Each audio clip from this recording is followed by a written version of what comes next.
नमस्कार. मी भाऊ तोरसेकर. तुम्ही बघत आहात प्रतिपक्ष. मित्रांनो, खरं तर थकलेला होतो. अमेरिकेहून आलो, 3 दिवस 4 दिवस दिल्लीत होतो आणि दिल्लीहून मुंबईला आलो. आणि या सगळ्यामध्ये शरीराचं एक घड्याळ असतं, ज्याला इंग्रजीमध्ये जेटलॅग म्हणतात. तशी एक परिस्थिती आहे. आणि अशा परिस्थितीत मी जो काही मुंबईला पोहोचलो सोमवारी, मला वाटते त्याच्या आधी मला ऋषिकेश जोशीचा फोन आला. ऋषिकेश जोशी हा एक नाट्य कलावंत आहे, वेगळं सांगायची गरज नाही. मला या तरुणाचं एक कौतुक एवढ्यासाठी वाटतं की तसा वरवरचा परिचय असून सुद्धा त्याने यापूर्वी संगीत मानापमान या नाटकाच्या प्रयोगासाठी मला अगत्याने बोलवलं होतं. आणि आता मी दिल्लीत असतानाच त्याचा फोन आला होता की स्वातंत्र्यवीर सावरकरांचं संन्यस्त खड्ग या नाटकाचा नव्या संचामध्ये नव्या प्रकारे एक प्रयोग करतोय. तुम्ही अगत्याने आलं पाहिजे. आणि योगायोग असा होता की मी आदल्या दिवशी मुंबईत येणार होतो म्हणून होकार दिला. आणि काल गेलो बघायला. 7 जुलै 2025 रवींद्र नाट्य मंदिरामध्ये पहिला शुभारंभाचा प्रयोग होता. निमंत्रितांसाठीच होता जवळजवळ. आणि मी गेल्यानंतर बरेच परिचित भेटले. आणि खरं तर रवींद्र नाट्य मंदिर आता नव्या स्वरूपात बांधले, त्यानंतर मी गेलेलाच नव्हतो. पण असो, नेहमीप्रमाणे ओळखी पाळखीमुळे भेटीगाठी झाल्या. मी तसा नाट्य रसिक आहे अशातला भाग नाहीये. पूर्वीच्या काळात सिनेमा खूप बघितले, काही प्रमाणात नाटकं बघितली. पण गेल्या 20-25 वर्षामध्ये मी नाट्य रसिक किंवा कला रसिक वगैरे असं राहिलेलं नाही. हा, जेवढं काय प्रसंग येतो त्यानुसार बघतो, योगायोगाने बघतो. पण अगदी हट्टाने जाऊन बघणारा अशातला मी नाहीये. आणि तरीही आमचे दीपक खरंजीकर असतील किंवा ऋषिकेश जोशी सारखी माणसं आग्रह धरतात तेव्हा जातो. याचं कारण हे काय मित्रांनो, की मी राजकीय विश्लेषक पत्रकार आहे आणि माझी एक दृष्टी बनलेली आहे. अगदी खरं सांगायचं तर आपण आपल्या व्यवसायानुसार काहीसे बायस होतो, पूर्वग्रह दूषित होतो. त्यामुळे नाटक असो, चित्रपट असो, क्रिकेट असो, आणखीन कुठलीही घटना असो, ती बघताना डोक्यातलं राजकारण जात नाही. आणि त्यामध्ये सुद्धा काय राजकीय संदर्भ मिळतो का, हे शोधण्याचा जो स्वभाव आहे त्यापासून सुटका होत नाही. आणि ऋषिकेश जोशीचं कौतुक मी एवढ्यासाठी करीन की एक प्रसिद्ध युट्यूबर म्हणून मला त्यांनी जुना पत्रकार म्हणून बोलवलं. पण दोनही वेळेला संयुक्त मानापमान आणि आता संगीत संन्यस्त खड्ग या दोन नाटकाला त्यांनी बोलवलं. आणि मला त्याचं एवढ्यासाठी कौतुक वाटलं, मी जेव्हा त्याला ते सांगितलं तेव्हा ऋषिकेशला हसू आलं. म्हटलं, तू असं नेमकं प्रासंगिकता शोधून मला नाटकाला का बोलवतोस? त्या लक्षात ये ना. कारण संगीत मानापमान मी त्या नाटकावरच्या नाटक बघितल्यानंतर सुद्धा मी त्यावर व्हिडिओ केला होता.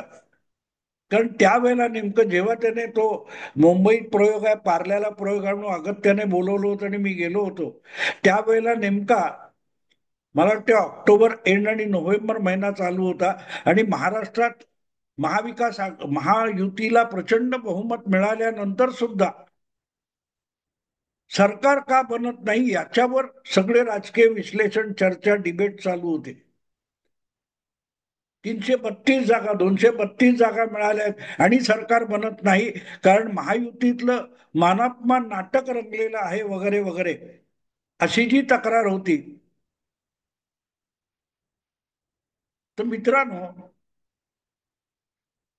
शिंदे होणार की फडणवीस होणार, शिंदे सरकारमध्ये राहणार की नाही, या दोन नेत्यांमधली, शिवसेना पक्षाचे नेते एकनाथ शिंदे आणि भाजपचे महाराष्ट्रातले सर्वोच्च नेते देवेंद्र फडणवीस यांच्यात मुख्यमंत्री कोण होणार आणि त्यांच्यामध्ये जे काय चालू आहे हे नाट्य कधी संपणार याच्यावर चर्चा चालू होती. थोडक्यात एक प्रकारे महाराष्ट्राच्या राजकारणात संगीत मानापमान ह्या नाटकाचा प्रयोग चालू होता आणि त्याच वेळेला ऋषिकेशने मला त्या संयुक्त मानापमान हे केशवराव भोसले आणि बाल गंधर्व यांच्यातला जो कलाक्षेत्रातला एक मानापमानाचा प्रयोग होता त्याच्यासाठी बोलवलं होतं. आणि आता बघा की संन्यस्त खड्ग ही पार्श्वभूमी स्वातंत्र्य चळवळीची आहे आणि त्यावर सावरकरांसारख्यांनी नाटक लिहिलं तर ते अर्थातच राजकीय संदर्भ घेऊन असणार.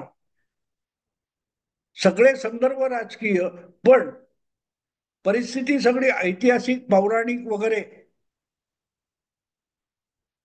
आणि मला गंमत वाटली, ते नाटक मी बघत बघत बघत गेलो आणि जेव्हा त्या नाटकाचा शेवटचा भाग आला तेव्हा मी हबकून गेलो.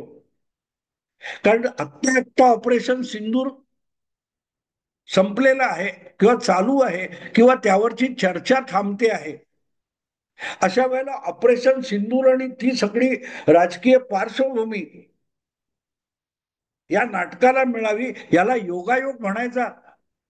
कारण अवघ्या 2 महिन्यामध्ये एवढं मोठं नाटक बसवणं, त्यासाठी कलावंत तयार करणं, रंगीत तालमी करणं आणि पाठांतर वगैरे सेट तयार करणं सोपं नव्हतं. हे आधीपासून झालं असेल, पण पहलगामची आणि नंतरच्या ऑपरेशन सिंदूरची पार्श्वभूमी यांच्या शुभारंभाच्या प्रयोगाला योगायोगाने भेटली हे खरं आहे. आणि तो संदर्भ डोक्यात असणार सगळ्यांच्या, बघणाऱ्या प्रत्येकाच्या होता. पण मी जेव्हा बघतो तेव्हा माझ्याकडे एक कला रसिक असण्यापेक्षाही राजकीय विश्लेषक म्हणून जी भूमिका असते त्यामुळे सगळी गडबड होऊन जाते. इतर प्रेक्षकांनी त्या नाटकाकडे बघणं आणि मी बघणं, भाऊ तोरसेकरने बघणं याच्यात एक फरक पडतो आणि म्हणून मग तो एक व्हिडिओचा विषय होऊन जातो. मला वाटतं 70-80 वर्षापूर्वी, कदाचित 100 वर्षापूर्वी हे नाटक, 90 वर्षापूर्वी कधीतरी सावरकरांनी लिहिलेलं आहे. आणि अर्थातच त्यातून सामान्य भारतीय माणसाला स्वातंत्र्य चळवळीसाठी प्रेरणा देणं हीच त्यामागची कल्पना आहे. अन्यायाविरुद्ध उभं राहिलं पाहिजे, अन्याय सहन करणं हा सुद्धा गुन्हा आहे. किंबहुना तुम्ही तुमच्या अन्याय सहन करण्यातून, अत्याचार सहन करण्यातून समोरच्या अन्याय करणाऱ्याला किंवा अत्याचार करणाऱ्याला तुम्ही प्रोत्साहन देत असता, त्याची ताकद वाढवत असता. हा जो मूळ सिद्धांत आहे तो एका नाट्य स्वरूपामध्ये मांडणं आणि त्यासाठी अगदी बुद्धकालीन भारतीय संस्कृतीतले संदर्भ शोधून ते नाटक उभं करणं सोपी गोष्ट नव्हती. हे सावरकरांसारख्या प्रतिभावंताला शक्य असलेली गोष्ट आहे. पण त्यापेक्षाही मला कौतुक एवढ्यासाठी वाटलं की आज सावरकर विचार दर्शन म्हणून जी संस्था आहे आणि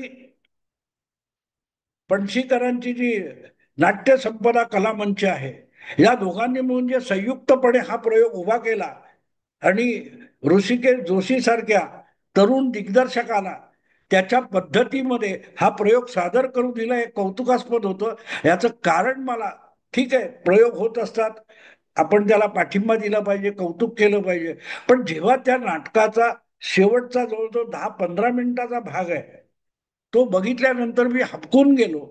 एक नाटक, त्याचा ऐतिहासिक संदर्भ एवढ्यापुरतं मर्यादित राहत नाही. कारण या नाटकाचा हा प्रयोग बघून आणि प्रामुख्याने त्याच्यातला जो शेवटच्या 10-15 मिनिटाचा भाग आहे ज्याच्यामध्ये त्या शाक्य साम्राज्याचा सेनापती 24 वर्ष हत्यार ठेवून संन्यासी झालेला असतो आणि तो हत्यार हाती येतो, हे ते संन्यस्त खड्ग आहे की ज्याने आपल्या राजाच्या राजपुत्राने शांती प्रस्थापित करण्यासाठी एक धर्म स्थापन केलेला आहे. त्याचा अनुयायी म्हणून भिक्षू होतो शाक्य सेनापती आणि 24 वर्ष भिक्षू म्हणून काम केल्यानंतर, संन्यासी म्हणून काम केल्यानंतर तोच सेनापती त्या सगळ्याकडे पाठ फिरवून हाती शस्त्र घेतो, तलवार घेतो. एक संन्यासी तलवार ठेवतो आणि तलवार उचलतो. मध्यंतरी 2 तपाचा काळ 24 वर्ष गेले. हा जो त्यांनी प्रसंग रंगवलाय त्यातलं हे सगळ्यांसमोर येतं, हे सगळ्यांना कळणार आहे. काय भाऊ तोरसेकरला कळलं असं भाग नाही. पण मग राजकीय नजरेने त्याकडे बघणं म्हणजे काय? तर मित्रांनो, गेल्या जवळजवळ 10-15 वर्षामध्ये मला न सुटलेलं असं एक राजकीय कोडं होतं.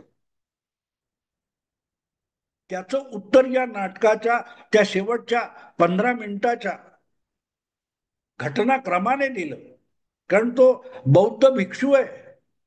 शाक्य कुळाच्या साम्राज्याचा भिक्षू झालेला, संन्यासी झालेला सेनापती परत एकदा हत्यार उचलतो. आणि तो हत्यार उचलतो तेव्हा त्याच्या अंगावर तेच भिक्षूची वस्त्र आहेत. आणि ती भिक्षूची वस्त्र आणि त्याचं त्यांनी केलेली जी भूमिका मांडलेली आहे त्यामध्ये, ते बघितल्यानंतर गेल्या 15-20 वर्षात मला न उलगडलेलं एक राजकीय कोडं सुटलं. त्या कोड्याचं नाव आहे रोहिंग्या.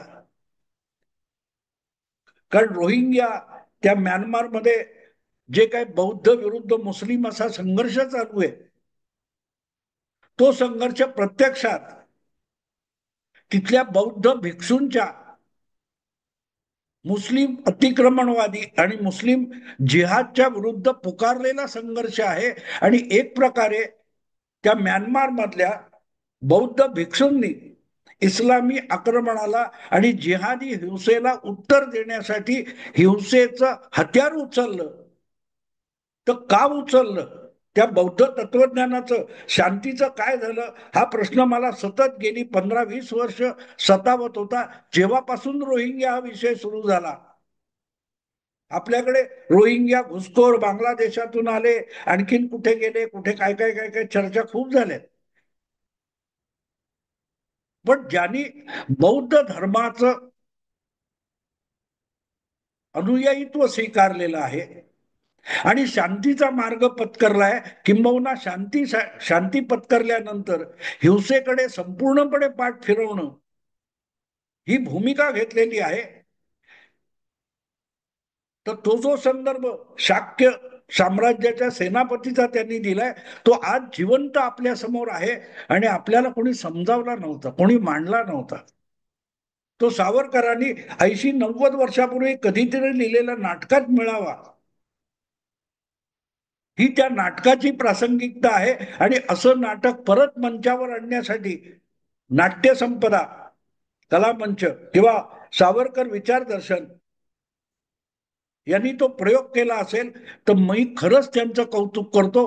प्रत्येक मराठी माणसाने किंबहुना प्रत्येक भारतीयाने डोळसपणे हे नाटक बघितलं पाहिजे, भाषा बाजूला ठेवून बघितलं पाहिजे.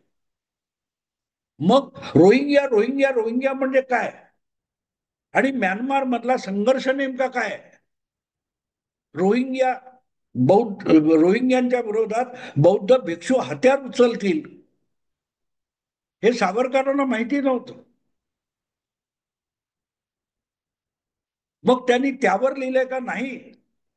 हा सगळा आत्ताचा विषय सावरकर गेल्यानंतर 40-50 वर्षानंतरचा आहे. आणि इथे मग गंमत की तो विषय, ते नाटक, त्यातला आशय हा फक्त स्वातंत्र्य चळवळीपुरता किंवा भारताच्या स्वातंत्र्य चळवळीपुरता आणि भारतीय भूगोलापुरता मर्यादित नाही, तर ते जागतिक सत्य आहे. त्या नाटकातून सावरकर आपल्याला सांगू आणि समजावू इच्छितात ते किती व्यापक सत्य बघा. आणि मग जेव्हा माझं डोकं त्या दिशेने चालू झालं, पडदा पडला, नाटक संपलं, लोक एकमेकांना भेटत होते, कलावंतांची पाठ थोपट होते, ते वगैरे वगैरे चाललं होतं, माझ्याही गप्पा चालू होत्या. पण डोक्यामध्ये आतमध्ये जो विचार चालू होता, जेव्हा माझ्या लक्षात आलं हा फक्त बुद्ध आणि बुद्धाचा शांतीचा मार्ग सांगणं या पुरता विषय नाहीये, किंवा युद्ध आणि बुद्ध याच्या पुरता विषय नाहीये. तर जगामध्ये साम्राज्य उभी राहतात, संस्कृती उभ्या राहतात, आणि ती लयाला का जातात याचं सुद्धा विवेचन त्यात आलंय की तुम्ही संस्कृती, संपन्नता, साम्राज्य एक वेळ उभं करू शकता, ते करणं सोपं आहे, पण ते टिकवणं अवघड आहे. ते टिकवणं अवघड आहे. जर तुम्ही त्या साम्राज्यासाठी जी मेहनत घेतली, जो त्याग केला, जे बलिदान केलं, त्या बलिदानाकडे पाठ फिरवली, त्या साम्राज्याच्या उभारणीमध्ये जो पुरुषार्थ पणाला लागलेला असतो त्याचा तुम्हाला विसर पडतो. तिथून त्या साम्राज्याचा, त्या संस्कृतीचा, त्या संपन्नतेचा ऱ्हास आपोआप सुरू होत असतो.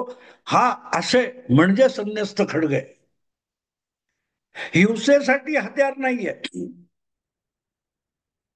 तर सुरक्षेसाठी, सर्वायवलसाठी, बचावासाठी आणि तुमच्या विकास आणि संपन्नतेला पोखरून काढणारी जी कीड असते ती वेळच्या वेळी ठेचून काढण्यासाठी संन्यस्त खड्ग ही प्रेरणा आहे मित्रांनो, प्रेरणा आहे.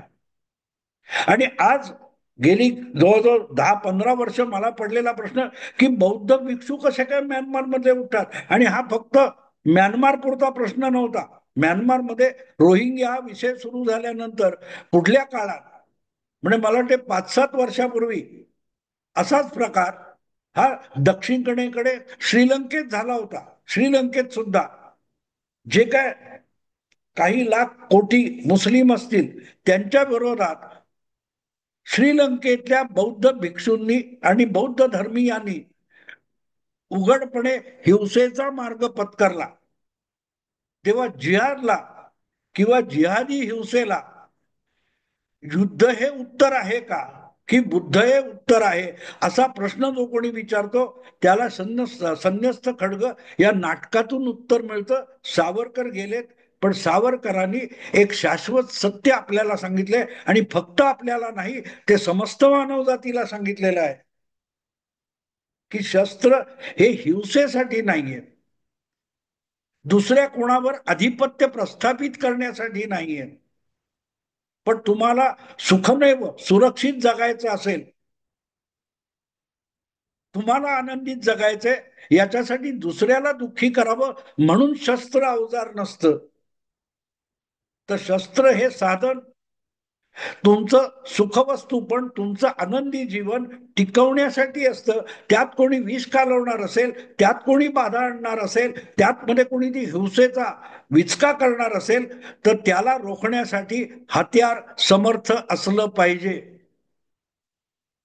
तर संन्यस्त खड्ग हे माझ्याही डोक्यात होतं आतापर्यंत की भारताच्या स्वातंत्र्य चळवळीवर आहे, भारतीयांना प्रेरणा देण्यासाठी हे नाही मित्रांनो. सावरकरांनी मानवतेचा विषय कसा मांडलाय बघा. एक गोष्ट साधी सरळ आहे की त्याच्यामध्ये बौद्धकालीन प्रतिमा वापरलेल्या आहेत, कालखंडातले संदर्भ वापरले, ते बरोबर असलं तरी गांधीजींचा जो शांती विषयक, अहिंसा विषयक अतिरेक होता तो कसा चुकीचा आहे, आणि त्यातूनच भारतीय समाज ऱ्हासापर्यंत जाऊ शकतो हे सांगण्यासाठी ते नाटक लिहिलं होतं. पण त्यातून किती शाश्वत सत्य सांगितलं गेलं आहे ते मला त्या शेवटच्या 15 मिनिटात जाणवलं.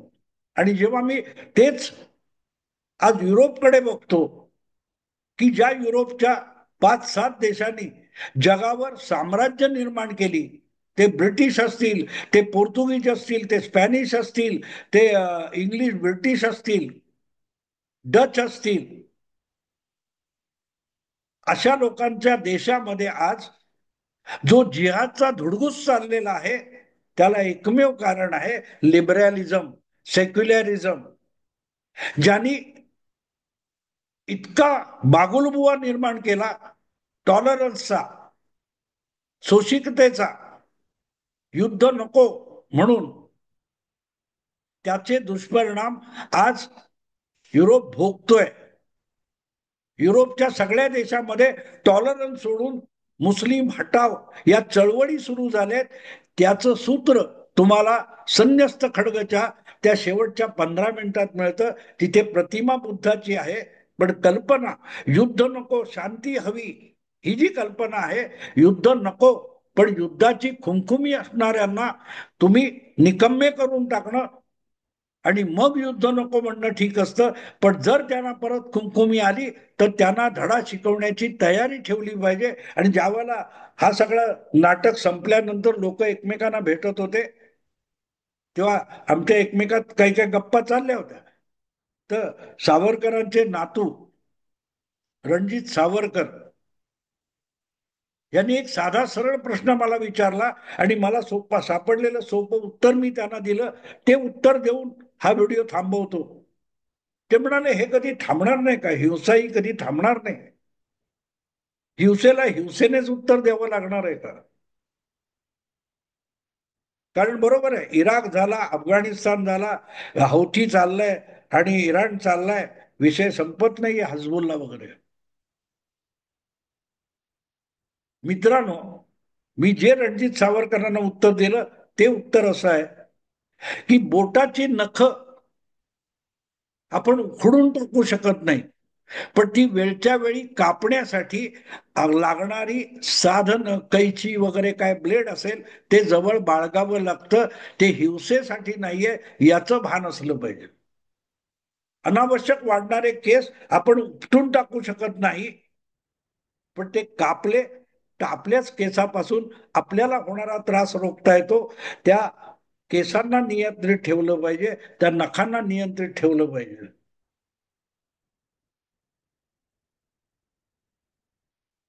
त्यांना मोकाट वाढू दिलं नाही तर जीवन सुसह्य होतं. आणि तिथेच संन्यस्त खड्ग हे हिंसेसाठी नाहीये, तर हिंसा ही कल्पना ज्यांच्या डोक्यात येते त्यांना निष्प्रभ करण्यासाठी जे हत्यार आहे त्याला संन्यस्त खड्ग म्हणतात.